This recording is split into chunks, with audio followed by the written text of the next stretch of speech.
Let me say this slow.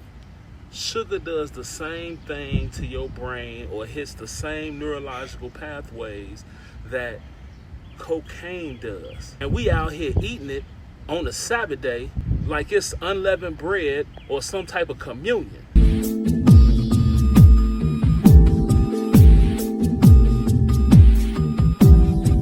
Shalom, family. Minister of Health here, and we back with part 2 of our Sabbath health series. This video is broken into sections so I can walk you through the science, the scripture, and the Sabbath implications smoothly without losing you to the playground noise behind me. And if you hear Tyler hollering, that's just the Most High reminding us that life stays unpredictable. Section 1, what sugar actually does to the brain. Let me start with the scholarship. Sugar is not just sweet. Sugar is neurologically active. Modern neuroscience shows that sugar activates the mesolimbic dopamine system. It spikes dopamine levels similar to opioids, produces withdrawal symptoms when removed, and in controlled studies, rats chose sugar over heroin and cocaine when they was given an option. That's not a metaphor. That's not exaggeration. That's peer-reviewed neurobiology. Sugar don't just taste good. It be jumping your brain like it ran off with everybody's down payment. Section 2, why this matters for the Sabbath brain. Now, I'm not here to argue Isaiah. We don't fully understand what Isaiah meant by not doing your own pleasure, but if you're trying to say it includes cigarettes and beer, then it also has to include dopamine. And we do understand dopamine.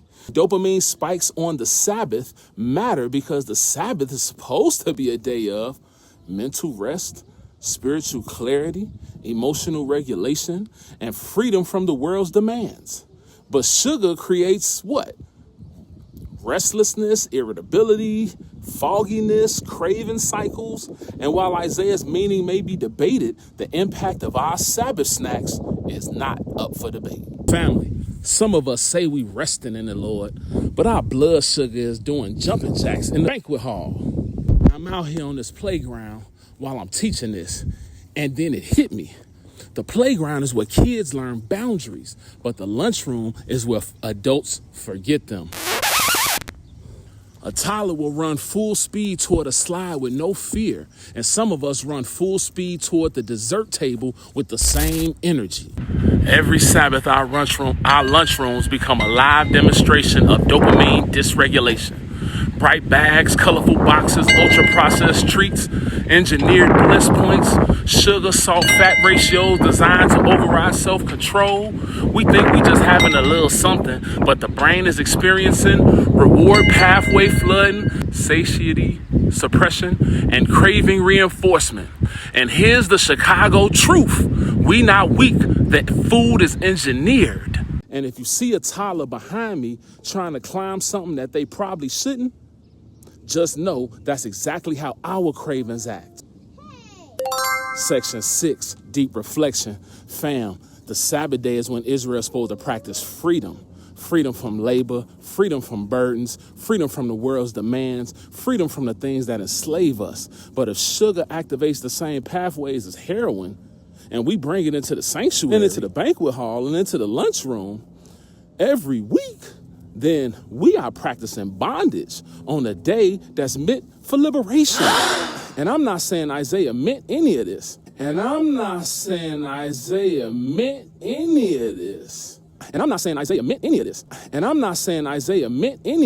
I'm saying we clearly don't understand what he meant because our habits don't match the seriousness of his warnings. And maybe that's the point. Before we debate the text, we need to examine the appetites that we bring to it, because a nation that conquers its cravings can conquer anything. Family, if the Sabbath is the reset, then our cravings can't be the glitch. Study the Bible, not the sermon TV. I am Nicodemus O. Smith, and this is the Sabbath Day Health Series. What you eat on the Sabbath day.